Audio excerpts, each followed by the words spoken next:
After multiple delays of v60, the stuffy update has arrived. Let's talk about the changes, additions, and what future updates may have in store. First off, after booting up v60 for the first time, a cutscene will play with the player in space, possibly after being fired. Whoa! Bro, this is so sick! At the end of the cutscene, a door will appear to the player, will open slightly, and the cutscene will end. I will now list all of the changes made in v60. Firstly, the Kidnapper Fox got disabled. And 2 enemies got removed, the Bog Crawler and the Goopy Goblin. The Bog Crawler and Goopy Goblin were never available in a public release of the game, and we have no info on them.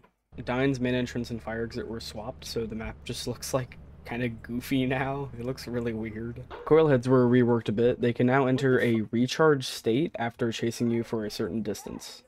Their spring will go all the way down, and their head will reattach pretty much to their body, and then they'll spring back up when they're fully recharged. Coils can also lose track of you after a long time of being out of range and line of sight, and they cannot complete a jump as easy if they're spotted while jumping. The Bracken and Spore Lizard will no longer occasionally tank FPS when pathfinding. The doors on the mansion tile now have a unique sound.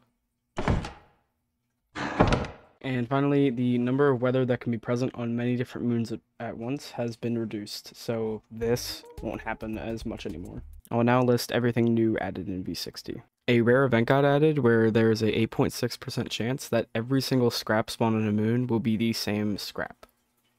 The 4 two-handed scrap that was added is the toilet paper. It weighs 5 pounds and has a minimum value of 60 and a maximum of 80. The control pad, it weighs 16 pounds and has a minimum value of 34 and a max of 63. The garbage lid, it weighs 0 pounds, has a minimum of 20 and a max of 43. And the soccer ball, it weighs 19 pounds, has a minimum of 44 and a maximum of 71. Can also kick it. Yeah. The 4 one-handed scrap that we got is the toy train.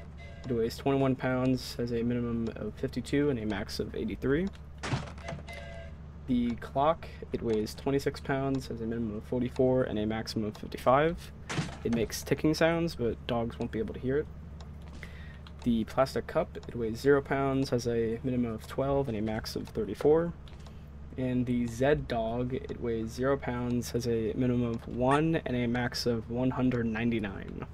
It also makes a metal dropping sound for some reason. The new enemy that was added is the Man-Eater. This is it right here. You can pick it up and it can spawn on Assurance, Vow, March, Adamance, Dine, Offense, and Artifice. It is most common on Vow with a 14% chance. So basically, it will just spawn, it'll be on the floor, and if loud noises happen, it will start crying, and you have to rock it by holding down left mouse button. So you can rock. This is the dumbest update ever. Hold on, let me try and make a loud noise so it'll oh, let me spawn a Spore Lizard actually. Oh, now he's crying, so you have to rock him, and then he'll stop crying. So, and I'm gonna show you what happens when you don't rock him and he's crying. Now he's crying. Okay, I'm gonna put him on the floor so you can just watch him. So when he's crying and no one picks him up to rock him, get away! This happens.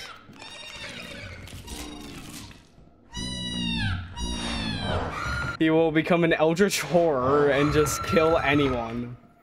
And once he's in this phase, he cannot exit it. He will be in this phase for the entire time you're on this moon, when he goes in this phase. So if you ever find a Man-Eater, just have someone pick him up and rock him whenever he starts crying. Also, I forgot to mention, the Man-Eater has a power level of 2, a max spawn of 1, and it has 5 HP. If the Man-Eater is ever brought outside, and then this happens, he will start crying, and even if you rock him, there is nothing to make him stop crying. Oh my god. Oh, that actually really scared me. Zeekers has brought us a new interior. It is the Mineshaft. Mineshaft can be found on every single moon besides March, and it is most common on Vow. When you enter the main entrance on Mineshaft, you'll be greeted with this nice elevator right here. Hop inside, hit the button with E.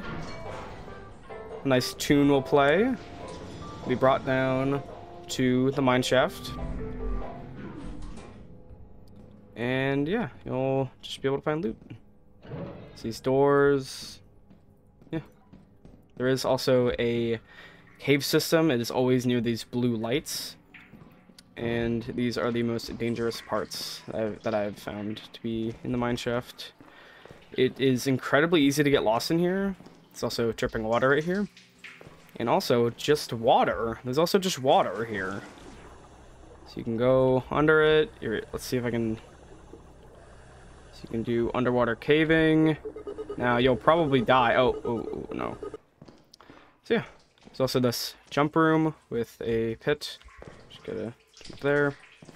And yeah, that's the mineshaft. In the mineshaft interior, doors have a 40% chance to be haunted, which means every 20 seconds there is a 50% chance for them to burst open. However, this feature is set to the wrong dungeon ID, so it is currently unused. Seekers, as stated in the patch notes, in the next update, I'd like to make store-bought items easier and more efficient to bring with you, even while carrying scrap. I also want to add more furniture that you can buy for the ship. For now, enjoy and get to work. I do think that liquidation will be coming soon, maybe in the next 1 or 2 updates, as he has already implemented indoor water, so I think liquidation is on its way. Anyways, that's all that was added into v60. I hope you guys enjoy the update, as I am.